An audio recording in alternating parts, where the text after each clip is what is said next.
အားလုံးပဲမင်္ဂလာပါအဲ့တော့ကျမတို့ဒီကနေ့ဗီဒီယိုလက်ချာမှာဆိုလို့ရှိရင်တော့ layout တွေမှာ layout တွေချတဲ့အခါမှာမသုံးမဖြစ်သုံးရမယ့်ဟာကျမတို့နှစ်ခုရှိတယ် flash ရယ် grid ရယ်ပေါ့နော်အဲ့ထဲမှာဒီကနေ့ flash ရယ်အကြောင်းကိုပြောသွားမှာဖြစ်ပါတယ်ကျမတို့ CSS မှာဆိုရင်တော့ display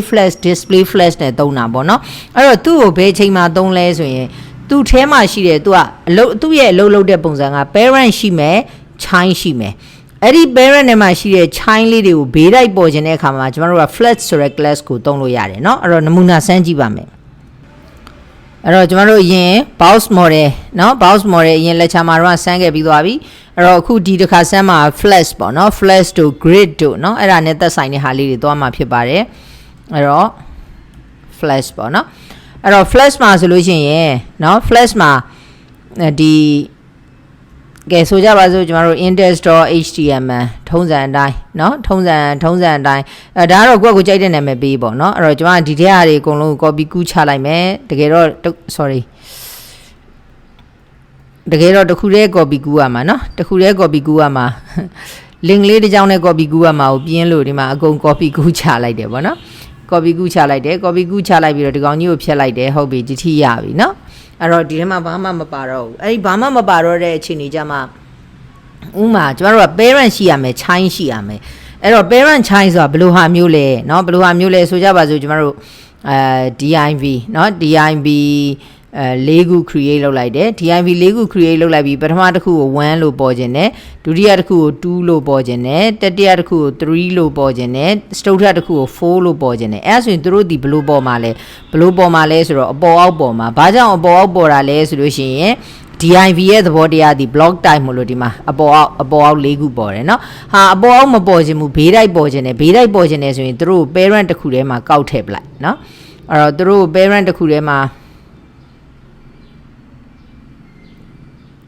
တို့ parent တစ်ခုထဲမှာကောက်ထည့်ရမယ်ဆိုတော့လာခဲ့ဒီဟာတွေကို control x လုပ်လိုက်တယ်အဲ့တော့ parent တစ်ခုထဲမှာကောက်ထည့်လိုက်မယ် div အဲ့ဒီ div ထဲမှာခုန၄ခုကရှိတာအဲ့တော့ဒီအောက်က၄ခုဒီဘာဖြစ်သွားလဲဆိုတော့ child ဖြစ်သွားတယ်ဒီအပေါ်ကထည့်ထားတဲ့ div ဒီ parent ဖြစ်သွားတယ်အဲ့တော့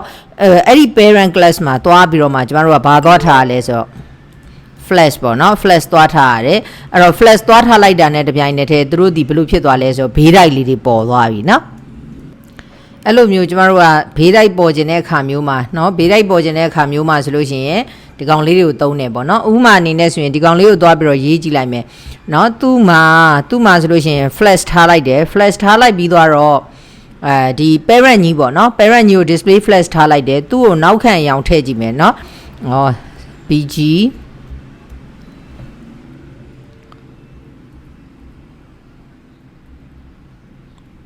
ဒီအရောင်လေးထားကြည့်လိုက်တယ်အဲ့တော့နောက်ခံအရောင်အဲ့ဒီအရောင်ဖြစ်သွားတယ်အဲ့ဒီအရောင်ဆိုတော့အဲ့ဒီအရောင်ရဲ့အတွင်းထဲမှာမှเนาะအဲ့ဒီအရောင်ရဲ့အတွင်းထဲမှာမှဆိုကြပါစို့ကျွန်မနေပြီးတော့padding အပေါ်အောက်ချချင်တာပေါ့เนาะ padding 4လောက်ချလိုက်မယ်အဲဆိုဒီလိုပုံစံမျိုးလေးဖြစ်သွားမယ်เนาะအဲ့တော့အဲ့လိုပုံစံမျိုးလေးဖြစ်သွားတော့ဒီ1 2 3ပေါ့เนาะ1 2 3ဒီကောင်ကြီးကိုကျွန်မအပြည့်မယူခြင်းဘူးအဲ့တော့အပြည့်မယူခြင်းတော့သူ့ကိုဘာသွားချလိုက်မလဲဆိုအပြည့်မယူခြင်းကျွန်တော်တို့က width နဲ့လည်းလုပ်လို့ရတယ်လို့ margin နဲ့လည်းလုပ်လို့ရတယ်เนาะအဲ့တော့ margin x ပေါ့เนาะ margin x ကို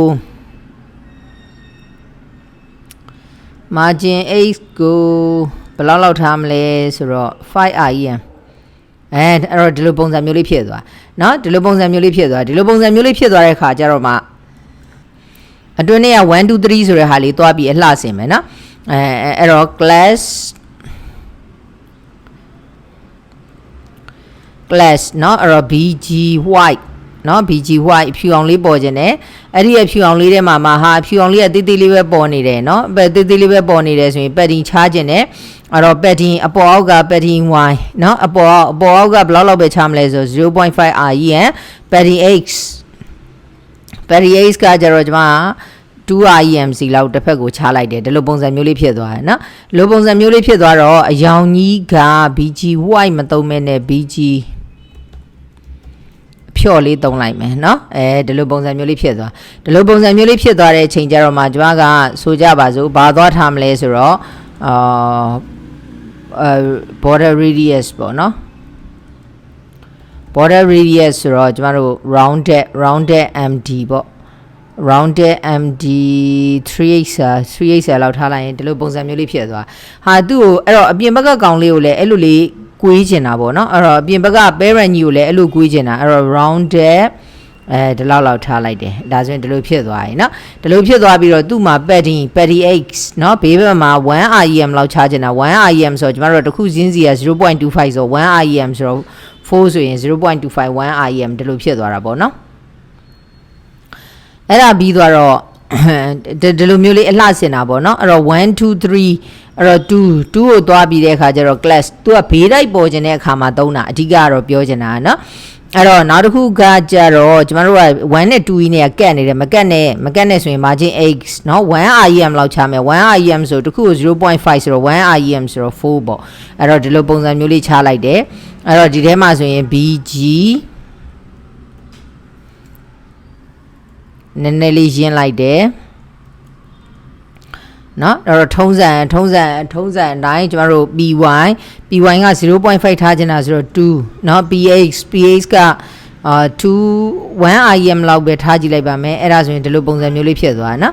အဲ့တော့1 rem ကတော့နည်းတယ်2 rem လောက်ထားလိုက်မယ်ထုံးစံအတိုင်းကျမတို့ rounded နော် border radius ထားကြတော့ rounded md ဒီလိုပုံစံမျိုးလေးတွေပေါ့နော်အဲ့တော့ကိုကြိုက်တဲ့ပုံစံမျိုးလေးတွေထည့်လို့ရပါတယ်အဲ့တော့ကျမတို့ကဒီ display flash ပေါ့နော် display flash တွေက flash ကိုဘယ်ချိန်မှာသုံးလဲ flash ကိုဘယ်ချိန်မှာသုံးလဲဆိုတော့ဒီ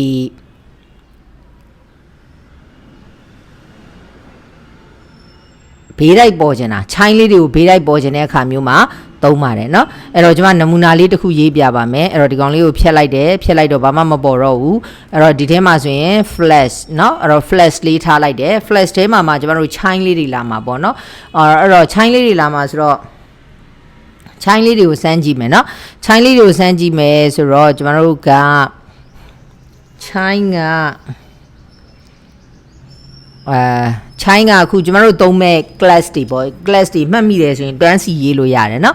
တန်းစီရေးလို့ရတယ်အဲ့တော့ x ပေါ့เนาะဟိုဟာကျမတို့ padding y က2လောက်ချမယ် padding y က2လောက်ချမယ် padding x ပေါ့เนาะ padding x က8လောက်ချမယ်နောက်တစ်ခုကကျတော့ rounded ဒေါ်လေးတွေနဲ့အဲ့လိုတန်းစီရေးွာလို့ရတယ်เนาะ rounded acer ထားမယ်နောက်တစ်ခု bg ကကျတော့ blue တွေကအပြာဖြော်လေးဒီရောင်လောက်လေးပဲထားလိုက်မယ်နောက်ဒီရောင်လောက်လေးပဲထားလိုက်မယ်ဟုတ်ပြီ200เนาะဒီလိုလုပ်လိုက်တယ်ဆိုရင်ဒီလိုပုံစံဖြစ်သွားတော့မှဒီထဲမှာဆိုကြပါစို့1ပေါ့အဲ့ဒါဆိုရင်ဒီလိုပုံစံမျိုးလေး1ဆိုဖြစ်သွားပြီเนาะအဲ့တော့1ဆိုဖြစ်သွားတော့ကျွန်မဒီကောင်ကိုပဲ copy ကူးလိုက်တော့မယ်ဒီ design ပဲသူ့ကိုနည်းနည်းလေး margin လေးတော့ချလိုက်အောင်မယ်เนาะအဲ့တော့ margin 4 ဘက် 4 တန်ဆိုဒီတိုင်းရေးအောင်မယ်အဲ့တော့ margin 4 ဘက် 4 တန်1 rem ဆိုဒီလိုပုံစံမျိုးလေးဖြစ်သွားမှာပေါ့เนาะကျွန်တော်တို့ဒီရပြီဒီရတော့ကျွန်မဒီကောင်လေးကို copy ကူးမယ် copy ကူးပြီးတော့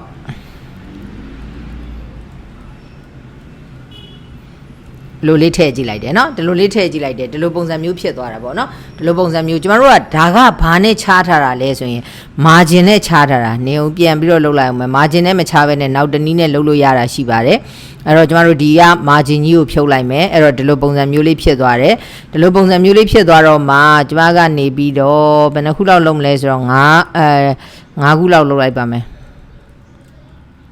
5ခုเนาะ5ခုဒီရဲ့နောက်ခံရောင်ကြီးကိုတွားထားမယ်အဲ့တော့ bg เนาะ bg blue ဒီရောင်လေးတွားထားလိုက်တယ်ဒီလိုပုံစံမျိုးလေးဖြစ်သွားတယ်ဒီလိုပုံစံမျိုးလေးဖြစ်သွားတော့သူ့ထဲမှာ padding နည်းနည်းချားမယ် padding 1 rem လောက်ချားမယ်1 rem ဆိုတော့တစ်ခုကို 0.5 ဆိုတော့4ပေါ့เนาะဒီလိုပုံစံမျိုးလေးချားသွားပြီเนาะဒီလိုပုံစံမျိုးလေးချားသွားတော့ကျမကနေပြီးတော့သူ့ကိုဘေးအပြင်ဘက်မှာချားကျင်တာဘေးအပြင်ဘက်မှာချားကျင်တယ်ဆိုတော့သိတဲ့အတိုင်းပဲpadding y က4ကများတော့များသွားတယ်เนาะ padding y က2လောက်လေးရပြီတကယ်လို့ဒီရောင်မကြိုက်ဘူးဆိုရင်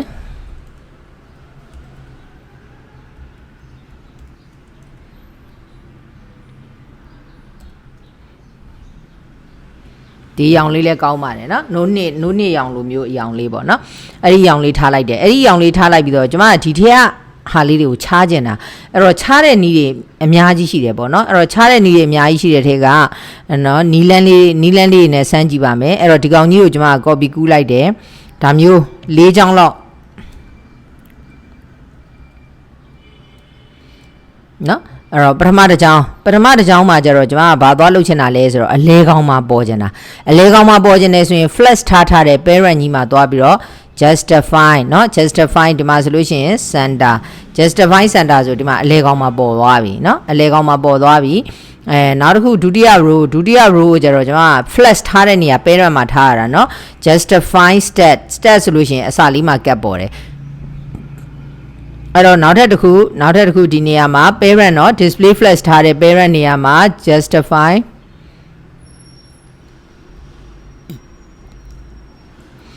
and justify and ဆိုရင်ဒါအဲ့တော့ကျွန်တော်တို့ကဘာရှိလဲဆိုတော့ခါကျတော့ဒါက center ဒါက stat ဒါက and เนาะနောက်တစ်ခုကကျတော့နောက်ထပ်အသုံးများတဲ့ဟာလေးတွေပေါ့เนาะ justify between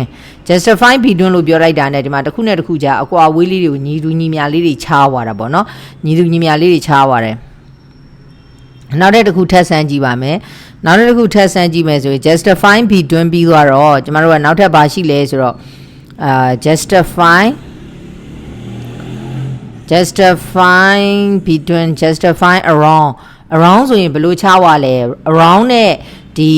ဟာနဲ့ကဘာကွာလဲဆိုတော့ between ဆိုတာကတော့ဒီအပြင်ဘက်မှာမခြားတော့ဘူးအပြင်ဘက်မှာမခြားတော့ဘဲနဲ့အတွင်းလေးတွေကြီးပဲခြားသွားတာအဲ့ဒါဒီ between ပေါ့เนาะနောက်တစ်ခုကじゃ around ကကြတော့ဘယ်လိုခြားသွားလဲဆိုတော့ဒီအပြင်ဘက်ရဲ့အတွင်းနဲ့ရဲ့ဒါပေမဲ့လို့ Harry အပြင်ဘက်ထက်ကို Harry အတွင်းနဲ့ကပိုးကျဲတယ်ဘာလို့လဲဆိုတော့ဒီကောင်က left ဘက်တစ်ခုပဲဒီကောင်ကじゃဒီကောင်ရဲ့ right ရဲ့ဒီကောင်ရဲ့ left ရဲ့နှစ်ခုပေါင်းထားသလိုဖြစ်ပြီးတော့ပိုးကျဲတာเนาะအဲ့ဒါက around ပေါ့เนาะအဲ့တော့ display flat ဆိုတာဘယ်ချိန်မှာသုံးလဲဆိုရင်ဘေးတိုက်လေးတွေပေါ်ခြင်းတဲ့အခါမျိုးမှာသုံးပါတယ်เนาะနောက်တစ်ခုကကြတော့ justify ဒီကောင်ဆိုလို့ရှိရင် तू ကဘယ်လိုလဲဆိုတော့ဘေးရဲ့အလဲရဲ့အညီအမျှပေါ့เนาะဘေးရဲ့အလဲရဲ့အညီအမျှလေးတွေပိုင်းတာအဲ့ဒီအခြေအနေမျိုးမှာသုံးပါတယ်အဲ့ဒါဆိုလို့ရှိရင်တော့ display flash နဲ့ပတ်သက်ပြီးတော့နားလည်လောက်ပြီးနေတူပါတယ်เนาะအဲ့တော့ကျမတို့က flash ဆိုတဲ့ class ကဘယ်ချိန်မှာသုံးလဲဆိုရင်ဒီလိုဘေးတိုက်လေးတွေပေါ်ခြင်းတဲ့အခါမျိုးမှာသုံးပါတယ်เนาะဘေးတိုက်လေးတွေပေါ်ခြင်းတဲ့အခါမျိုးမှာသုံးတယ်နောက်တစ်ခုကကျတော့ justify เนาะအဲ့ဒီ flash parent ကြီးမှာသွားထားရမယ်ခုန flash မှာသွားထားရမယ်ဟာဆိုရင် justify stat ဆိုရင်အစမှာပေါ်တယ်เนาะ justify and justify center justify between justify around ဒါခုနပြောခဲ့ပြီးသွားပြီเนาะအဲ့တော့အကွာအဝေးလေးတွေဒီလိုပုံစံမျိုးလေးတွေပေါ်ခြင်းတယ်အဲ့တော့ဒီပုံစံလေးပေါ်အောင်ဒီမှာဆိုလို့ရှိရင်အပြင်ဘက်ကဟာကြီးကိုလည်းဘာသုံးထားလဲဆိုတော့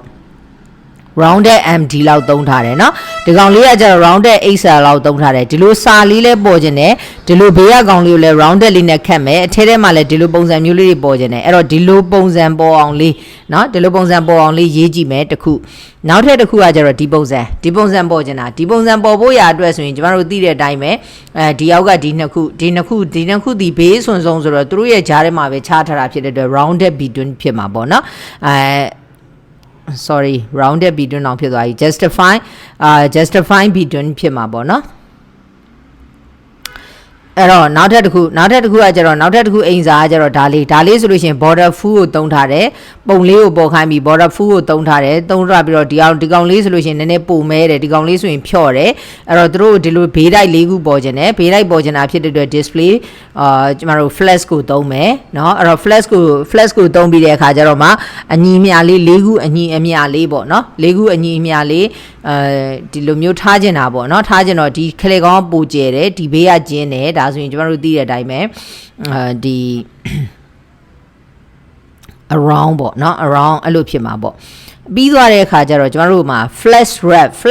ဆိုတာမဆန့်ရင်အောက်ဆင်းဒါလေးကတော့ကျမပြီးတော့ video lecture မှာပဲပြောပါမယ်အဲ့တော့ဒီလေ့ကျင့်ခန်းလေးတွေလုပ်ဖြစ်အောင်လုပ်ပါเนาะလေ့ကျင့်ခန်းတွေမလုပ်ဘူးဆိုလို့ရှိရင်ဘာမှရမှာမဟုတ်ပါဘူးလေ့ကျင့်ခန်းလုပ်မှသာလျှင်ရမှာဖြစ်ပါတယ်ကျေးဇူးတင်ပါတယ်နောက် video lecture မှာပဲတွေ့ကြပါဦးမယ်